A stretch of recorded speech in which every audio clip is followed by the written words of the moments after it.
স্বয়ং আল্লাহ রাব্বুল আমিন মুহাম্মদ বলে নাম উচ্চারণ করেন নাই, তাকে আপনি সাংবাদিক বলেন। এই বক্তার জাতির সামনে নিঃসন্দেহে নিঃশর্ত ক্ষমা ভিক্ষা চাওয়া উচিত। এই সমস্ত বক্তারা কি স্টেজে ওঠার আগে গাঁজা খায় না তারি খায় নাকি মদ খায় আমার বুঝে আসে না। কথা ঠিক করে জুড়ে বলেন। নবীর ব্যাপারে এমন কথা মুখ দিয়ে বের হয় কি করে?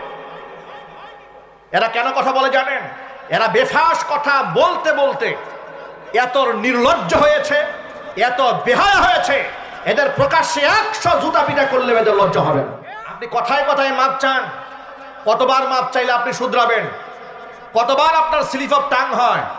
প্রতি স্টেজে আপনার স্লিপ অফ টাং হয়। এর মানে আপনি বক্তব্য করতে এসেছেন, আপনি এই মঞ্চের উপযুক্ত নন, আপনি বিশ্রাম গ্রহণ করেন। উদ্ধট কথাবার্তা। আল্লাহর কোরআনের মঞ্চটাকে কয়েকটা দায়িত্বজ্ঞানহীন আলেম নাপাক বানিয়ে ছেড়ে দিয়েছে।